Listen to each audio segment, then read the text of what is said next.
Hello guys, welcome to our channel. Today I am going to show you how to find my old Facebook account. Okay, so let's get started.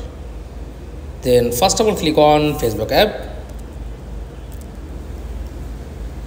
Okay, then click on menu option. Okay, scroll down, tap on logout, click on logout. Okay, then this is my old Facebook account. Okay, and use another profile.